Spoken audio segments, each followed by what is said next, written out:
Monsoon में हुई जोरदार बरसात ने हिमाचल प्रदेश की राजधानी शिमला में अलग अलग इलाकों में तबाही मचाई। शहर में लैंडस्लाइड की घटनाओं के साथ साथ पेड़ गिरने से भी भयंकर नुकसान हुआ। ऐसे में नगर निगम शिमला ने शहर में असुरक्षित पेड़ों को काटने का अभियान छेड़ा और बहुत से पेड़ काट दिए गए।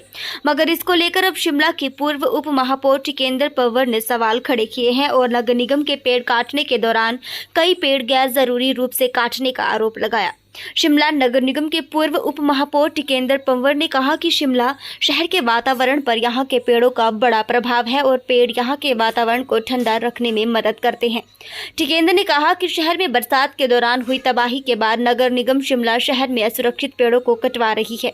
उन्होंने कहा कि एक कमेटी बनाकर शहर के असुरक्षित पेड़ों को काटने का अभियान चलाया जा रहा है और आपदा घोषित होने के चलते सभी काम जिला प्रशासन की ओर से किए जा रहे हैं।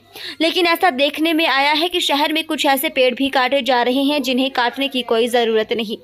टिकेंद्र ने मांग करते हुए कहा कि शहर में सजगता के साथ केवल असुरक्षित पेड़ों की ही कटाई होनी चाहिए और साथ ही पेड़ लगाने की ओर भी ध्यान देने की जरूरत है।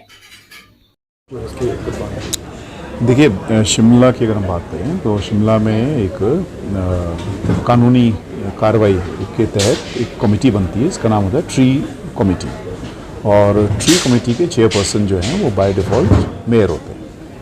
तो मेयर की विज़िट के बिना, मर्जी के बिना कोई भी नहीं कर सकता। लेकिन क्योंकि स्टेट में अभी एक स्टेट इमरजेंसी डिक्लेयर की हुई है, स्टेट मतलब एक जो आज है, जो हम राष्ट्रीय आपदा की बात करते हैं, आज स्टेट में राज्य आपदा घोषित की हुई है। एक बार जब राज्य आपदा घोषित हो जाती है तो हमारे अलग अलग स्ट्रक्चर है। जैसे देश में अगर होगी तो उसको national disaster management plan of action है, एनडीएम है। स्टेट में होता है state disaster management plan of action. City में भी होता है city disaster management plan of action, जिसको हेड करता है मेयर, लेकिन उसको हमने अभी कानूनी रूप नहीं दिया है। तो शिमला शहर में जो कानूनी रूप है वो है डीडीएम है, उसको बोलते हैं district disaster management plan of action, जिसमें अथॉरिटी होता है डिप्टी कमिश्नर। तो ये हम हमेशा बोलते हैं कि डीएम, सीएम और पीएम ये चलता है। हम बोलते हैं इसमें जो मेयर है वो होना चाहिए बहुत ज़रूरी, तो मेयर गायब है इस पूरे स्ट्रक्चर से। तो खैर वो बेसिकली स्ट्रक्चर है, क्योंकि वो है तो इसलिए अभी वो मेयर के पास ना जाकर जो कमेटी के थ्रू जानी चाहिए, ये सारी एप्लीकेशंस अभी जारी है डिस्ट्रिक्ट एडमिनिस्ट्रेशन के पास। जैसे मैंने कहा कि कानूनी रूप से जब एक बार राज्य आपदा घोषित हो जाती है और उसमें उसके पास भी एक तरीका है करने का। ऐसा नहीं क्योंकि आपको अगर आपदा है तो आपको काटने भी हैं, लेकिन हम कुछ जगह पर बहुत सारे लोग भी कह रहे हैं कि थोड़ा आप आगाह हो जाओ यार, शिमला में पेड़ शिमला की जान है, जिसकी वजह से यहाँ टेम्परेचर मेंटेन होता है, जिसकी वजह से यहाँ पर बारिश आती है, जिसकी वजह से यहाँ पर हीट आइलैंड इफेक्ट नहीं होते हैं। अगर आप बहुत सारी सिटी रेजिडेंस इंडेक्स की रिपोर्ट्स देखेंगे तो क्या है उसका मतलब ये है कि बहुत सारे लोग कह रहे हैं कि ऐसे भी पेड़ कट रहे हैं जिनको नहीं कटना चाहिए, क्योंकि पेड़ को मजबूत करना ज़रूरी है, या पेड़ जो वनरेबल है ठीक है आप बात मान लें। तो ऐसी स्थिति में क्या होना चाहिए, एक तो थोड़ा और सजगता से देखना चाहिए, क्योंकि बहुत सारी यहाँ किस्म जो है जंगल की वो ऐसी है जहाँ इसको कहते हैं हम घासनी दरख्तान। तो एक तो जो पेड़ कट रहा है उस पेड़ की एक कट रहा है तो 5 लगने चाहिए सैपलिंग, और उसके 2 ही सर्वाइव करते हैं, 40% के आसपास सक्सेस रेट है, तो वो टिक जाएंगे। दूसरा ये है कि जहाँ पेड़ कट रहा है वो मार्क होकर ऐसा होना चाहिए, चाहे जियो स्पेशल मैपिंग आप करें, कि वहाँ पर फिर कंस्ट्रक्शन अलाउड होनी चाहिए। क्योंकि आप जानते हैं कि यहाँ रियल इस्टेट शार्क्स इतनी बड़ी तो नहीं है, लेकिन छोटे मोटे हैं यहाँ भी, मतलब जो जिसको हम कहते हैं कि पदम का भाई पिद्दू। तो वो जो पिद्दू है यहाँ पर, वो फिर जगह ऐसी ढूंढते हैं जहाँ पर वो क्लियर करते हैं और फिर वो मतलब रियल इस्टेट बिल्ड करेंगे। तो अभी सबक लेना चाहिए कि जहाँ पर ऐसी जगह खाली हो रही है वहाँ पर पेड़ ही लगने चाहिए।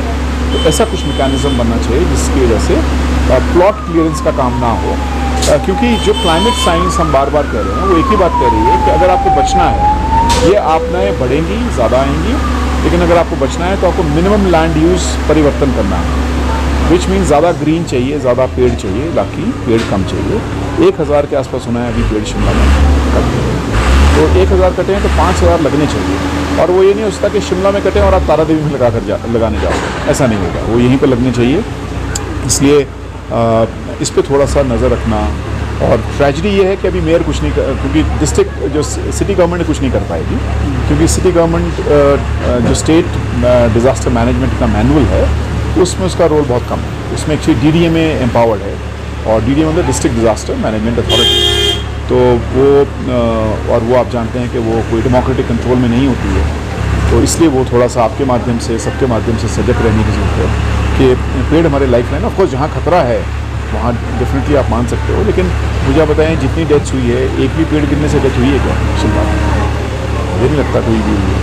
तो फिर पेड़ इतने क्यों कट रहे हैं? बहुत सारी जगह पर डंगे गिरे हैं, समर हिल में मतलब बहुत ज़्यादा प्रेसिपिटेशन हुई है। तो ये बात ठीक है कि गिरने से हो सकती है, वो रिस्क नहीं लेना चाहिए, लेकिन उसको बचाने की पूरी प्रयास करनी चाहिए, ना कि उसको काटने की।